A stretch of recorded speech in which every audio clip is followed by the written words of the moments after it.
সংবাদ শিরোনামের পক্ষ থেকে স্বামী লোকেশ্বরানন্দজি মহারাজের জন্মতিথিতে তাকে প্রণাম জানাই।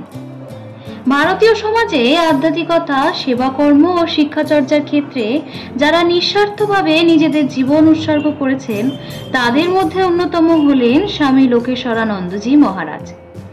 শ্রীরামকৃষ্ণ অনুশাসনে এই মহৎ সন্ন্যাসী জন্মগ্রহণ করেন 1909 সালে 19 এপ্রিল। তৎকালীন অবিভক্ত বাংলার বিক্রমপুর অঞ্চলে একটি ধার্মিক ও শিক্ষিত পরিবারে। জন্মের সময় তার নাম রাখা হয়েছিল সুবোধচন্দ্র রায়। তিনি সাধারণ কোনো ব্যক্তি নন, এক বিশেষ উদ্দেশ্য নিয়েই জন্মেছিলেন তিনি। সুবোধচন্দ্রের পরিবার ছিল সংস্কৃতি মনা, ধর্মপ্রাণ ও শিক্ষানুরাগী। ছোটবেলায় বাড়ির পরিবেশ, গীতাপাঠ, উপনিবেশ আলোচনা এবং ঠাকুর শ্রী রামকৃষ্ণ ও মা সারদা দেবীর জীবনী পড়াশোনার সুযোগে তিনি এক গভীর মন সম্পন্ন চিন্তাবিদ হিসাবে গড়ে উঠেছিলেন। তার মধ্যে ছোট থেকেই জাগ্রত ছিল আত্মানুসন্ধান এবং সেবার মানসিকতা। প্রাতিষ্ঠানিক শিক্ষায় তিনি ছিলেন অত্যন্ত মেধাবী। কলকাতার বিশ্ববিদ্যালয় থেকে ইংরেজি সাহিত্যে তিনি স্নাতক হন। পাশাপাশি তিনি বাংলা, সংস্কৃত ও দর্শনের দিকেও গভীর আগ্রহ প্রকাশ করেন। তার ছাত্র জীবনে নৈতিক চরিত্র, সংযমী জীবনযাত্রা ও জ্ঞান পিপাসা দেখে শিক্ষক ও সহপাঠীরা অত্যন্ত শ্রদ্ধা করতেন তাকে। সেই সময় তিনি স্বামী বিবেকানন্দের রচনার সঙ্গে পরিচিত হন। তার অন্তর এক গভীর পরিবর্তনের মধ্যে দিয়ে যাচ্ছিল। ক্রমেই তার মধ্যে গড়ে ওঠে আধ্যাত্মিক জীবনের প্রতি আকর্ষণ। তরুণ সুবোধচন্দ্র রায় তার জীবনকে কেবল নিজস্ব সাফল্যের পথে পরিচালিত করতে চাননি। তিনি উপলব্ধি করতে চেয়েছিলেন যে আত্মসাধনা ও মানব সেবাই তার জীবনের মূল উদ্দেশ্য। এই উপলব্ধিই তাকে নিয়ে আসে রামকৃষ্ণের অনুশাসনে মহাপবিত্র পরিবেশ বেলুড় মঠে।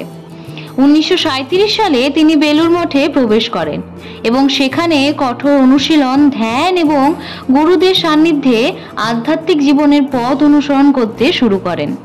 দীর্ঘ অনুশীলন ও আত্মশুদ্ধির পর 1946 সালে তিনি সন্ন্যাস গ্রহণ করেন এবং তার নতুন নাম হয় স্বামী লোকেশ্বরানন্দরাজ। এই নামের মধ্যে নিহিত ছিল এক অন্তর্নিহিত দায়িত্ব, লোকের কল্যাণের জন্য স্বয়ং ঈশ্বর স্বরূপ হয়ে কাজ করা। বিশ্বাস থেকেই তিনি নানা শিক্ষা প্রতিষ্ঠান ও সামাজিক উন্নয়নমূলক কাজে নিজেকে নিঃস্বার্থভাবে নিয়োজিত করেন। তার নেতৃত্বে নরেন্দ্রপুর রামকৃষ্ণ মিশন শিক্ষা নিকেতনে এক আন্তর্জাতিক মানের শিক্ষা প্রতিষ্ঠানে পরিণত হয়। তিনি নৈতিকতা ও সামাজিক সচেতনতার মধ্যে নিজেকে যুক্ত রাখেন। দীর্ঘদিন সন্ন্যাস জীবন কঠোর নিয়ম এবং অধ্যবসায় ও ত্যাগের সঙ্গে কাটানোর পর 1998 সালে 7 ডিসেম্বর তিনি পরলোক গমন করেন। তার মৃত্যু হয় কলকাতা রামকৃষ্ণ মিশন সেবা প্রতিষ্ঠানে, যেখানে তিনি তার শেষ দিনগুলো কাটিয়েছিলেন চিকিৎসা স্বাধীন অবস্থায়। মৃত্যুর সময় তার বয়স হয়েছিল 89 বছর। যদিও তার শারীরিক মৃত্যু ঘটেছিল, কিন্তু তার আদর্শ, শিক্ষা ও মানব সেবার পথনির্দেশ আজও অগণিত ছাত্র, সন্ন্যাসী ও সাধারণ মানুষের জীবনে পথ দেখাচ্ছেন। স্বামী মানে যিনি ছিলেন, তিনি অনন্য প্রতিভা, যিনি আধ্যাত্মিকতা, যিনি শিক্ষা ও সেবার মেলবন্ধনে এক নতুন আদর্শ স্থাপন করেছিলেন। তার জন্ম এবং শৈশবের ইতিহাস থেকেই বোঝা যায় তিনি ছিলেন এক আদর্শ মানুষ, যার জীবন সকলের জন্য অনুপ্রেরণা।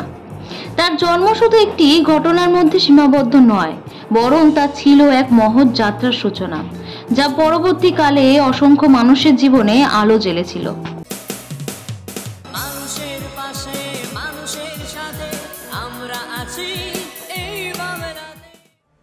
আপনারা দেখছেন সংবাদ শিরোনাম। দেখলেন তো অনেক কিছু, এবার দেখুন নতুন কিছু।